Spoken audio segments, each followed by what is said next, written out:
Mesdames, Messieurs, bonjour. Nous sommes le 27 novembre 2023. À tous et à toutes, bienvenue sur Kivu Morning Post. Dans ce rendez-vous d'information, nous allons parler du cardinal Fridolin Ambongo qui appelle la jeunesse de la République démocratique du Congo à voter en âme et conscience pour les élections prévues le 20 décembre 2023.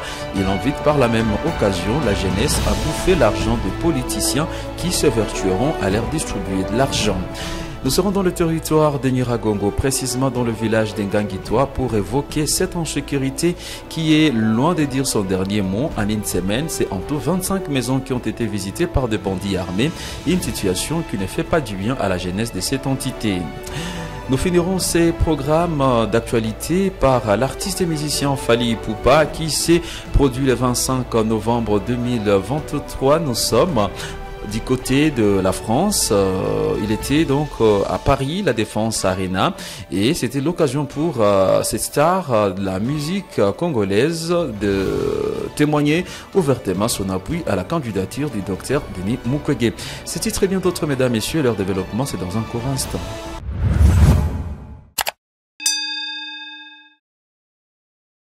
Ouvrons cette session d'information par le conseil local de la jeunesse de Ngangitwa.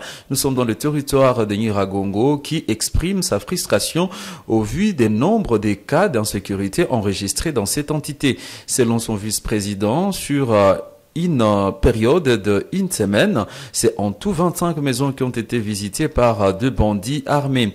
Chito Daniel ne comprend pas pourquoi les autorités doivent rester silencieuses alors que de compatriotes continuent à perdre leurs biens dans des cas d'insécurité qui sont loin de dire leur dernier mot. Nous écoutons Daniel Chito. Oui, en tout cas, nous, du côté conseil local de la jeunesse, nous dénonçons cette situation et déplorons l'insécurité grandissante qui prévoit actuellement dans les villages Ngangitwa, où ces derniers temps nous assistons à plusieurs cas de cambriolage, notamment avec le phénomène 40 voleurs et alliés. Ici récemment, nous avons assisté au cambriolage des maisons. Donc, il y a eu au moins 12 maisons cambriolées dans une seule nuit, où 3 notabilités ont été visitées, dont chacune a été, donc 4 maisons de chaque notabilité, où les gens ont été tabassés. Ces gens-là ont volé plusieurs biens matériels. En tout cas, ils ont vraiment saboté nos paisibles citoyens. Ce que nous sommes en train de demander aux autorités, que ce soit au niveau territorial, provincial, national, nous exigeons à ce que les enquêtes soient diligentées pour qu'on essaie au moins de dénicher ces groupes de malfaiteurs qui ne cessent de traumatiser nos paisibles citoyens du jour le jour, mais aussi que l'on essaie au moins de permettre certains de nos militaires FRDC, que ce soit du côté FRDC ou de la police, donc pour ce qui est des agents de sécurité, qu'on essaie au moins de permettre et changer certains militaires qui auraient des comportements désorientés par rapport à leur mission. Nous allons rester dans la ville de Goma. Cette fois-ci, nous allons parler de la nouvelle Vision Club qui dénonce des pratiques malveillantes de certains candidats aux élections du 20 décembre 2023. Ces pratiques consistent à envoyer leurs militants pour arracher les photos des uns qui sont plaqués ici et là. Pour Lazare Mwango, cette pratique est à condamner et celle-ci est réprimée par la loi. Il invite les uns et les autres à plus de maturité et de responsabilité et au gouvernement de trouver tous les moyens pour traquer ceux-là qui sont derrière ces pratiques qu'il qualifie de déloyales. Nous allons devoir l'écouter. Bon, nous remarquons surtout dans la ville de Goma ce que nous pouvons appeler concurrence déloyale. Comment concurrence déloyale? Nous voyons que nous sommes pendant la période de campagne électorale. Il est permis à tout candidat de faire la campagne. Mais chez nous, à Goma, nous constatons que presque tous les candidats ont opté pour la sortie des photos afin que le public, afin que leurs électeurs soient au courant de leurs œuvres, soient au courant de leur candidature. Maintenant, nous remarquons que ces photos sont planquées dans des murs parce qu'à Goma, nous manquons de panneaux publicitaires. Ces photos sont placées aussi sur les portes des enclos de certains de nos compatriotes. Nous constatons aussi que ces photos sont souvent arrachées. Certains candidats envoient leurs membres pour arracher donc les photos d'autres candidats. Ça, c'est une pratique injuste et c'est punissable par la loi.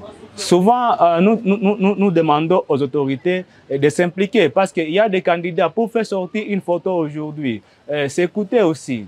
Et nous sommes pendant la période de campagne. C'est autorisé par notre État congolais, par notre gouvernement. Donc, que l'État aussi protège les candidats et que chaque personne soit vraiment responsable pour qu'on respecte aussi les photos de nos candidats. Nous avons besoin de les connaître. Et puis, nous demandons aux candidats de ne pas placer aussi des photos, plusieurs photos dans un même endroit, car ils sont tous nombreux. Vous voyez aujourd'hui, aux élections de 2023, les candidatures ont multiplié même x2, x3 par rapport à 2018. Maintenant, quand toi-même, un candidat, tu places 12 photos, 15 photos sur une mire, maintenant les autres vont placer où? C'est pourquoi vous voyez d'autres mettre des photos sur une photo encore de notre candidat. Vous voyez ça, ce n'est pas normal. Nous demandons que chacun prenne ses responsabilités. Nous devons être animés par l'esprit patriotique et respecter aussi les biens des autres, les biens communs. Restons toujours dans la province du Nord Kivu. Cette fois-ci, nous allons prendre la direction de Rutshuru où une psychose généralisée a été observée ce lundi. C'est suite aux coups de feu qui ont été signalés. Nous sommes à Rutshuru Centre. Selon des sources sur place, cela est dû aux tirs venus du camp militaire des Pénéa, situé à 1 kilomètre du bureau administratif de ces territoires. Ces mêmes sources qui n'ont pas encore de précisions sur le pourquoi de ces tirs assurent tout de même que la situation est revenue à la normale après une paralysie observée au niveau des écoles, car le parent et les responsables de ces établissements scolaires avaient tellement peur après que ces coups de balle soient entendus dans cette zone. C'est donc un dossier à suivre. Nous allons quitter les Rutshuru pour nous rendre dans le territoire de Massissi, où les rebelles du 1-23 ont tenu dimanche 26 novembre 2023 un meeting populaire dans la cité de Kichanga. Nous sommes dans le groupement Bachali Mokoto. Au cours de cette rencontre qui s'est tenue au rond-point Namoulissi, 3 points étaient à l'ordre du jour.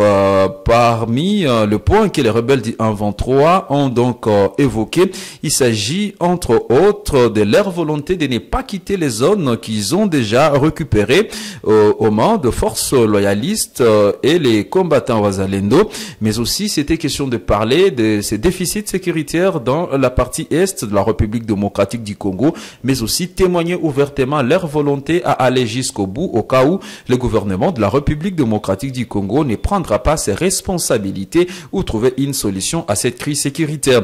Les habitants qui ont pris part à cette rencontre organisée par les commandants T5 du 1-23, les lieutenants-colonels Julien, ont pensé que les moments n'étaient pas appropriés pour se prononcer là-dessus, mais ceux-là qui ont été abordés par nos reporters dans la zone ont indiqué que leur souhait est de voir la paix être rétablie dans cette entité et d'assister à un retour de forces armées de la République démocratique du Congo. La nuit du dimanche à ce lundi n'a pas été rose pour plusieurs habitants de la ville de Goma, spécialement ceux qui vivent dans la commune de Karisimbi. Des bandits en armes ont perturbé la quiétude des habitants de Majengo, Katoi, Mabanga et Ndosho, une situation qui a créé une panique au sein de la population. Et aux dernières nouvelles, nous apprenons que ce sont les forces de sécurité qui étaient à la traque de certains bandits armés qui voulaient intervenir dans une entité. Nous sommes à Majengo, non loin de l'église CBK. Ces crépitements des balles semblent être condamné par Rougo, qui est le président du conseil local de la jeunesse de la commune de Karisimbi, invite les autorités à faire tout ce qui est à leur pouvoir pour ramener la paix dans la ville de Goma. Ces derniers menacent de descendre dans la rue avec la population de Karisimbi pour exiger la paix, car dans une période excédant une semaine, c'est en tout plus de 370 maisons qui ont été visitées par des hommes en armes. Nous allons quitter la région d'Ikivu pour prendre la direction de Kinshasa. Je l'ai annoncé, les cardinals Ambongo exhortent la jeunesse a voté en âme et conscience aux élections du 20 décembre 2023. Le cardinal Fridolin Ambongo a exhorté la jeunesse de l'opposition de la majorité et de la société civile de voter en âme et conscience aux élections présidentielles, ainsi qu'à bouffer l'argent de candidats aux différents échelons. Telle est la quintessence de l'homélie de l'archevêque métropolitain de Kinshasa, Fridolin Ambongo Bessangu, en guise de message adressé aux jeunes catholiques dimanche 26 novembre au stade Albert Ier du collège Boboto de la Gombe à l'occasion de la journée de Gênes et célébrer la journée diocésaine des Gênes célébrée à Kinshasa. Tata Cardinal a appelé à des élections crédibles et transparentes. Il a placé la jeunesse congolaise en général, catholique en particulier, devant ses responsabilités en les appelant à la prudence, car, estime-t-il, il y a des risques que des désordres soient enregistrés après les élections du 20 décembre 2023.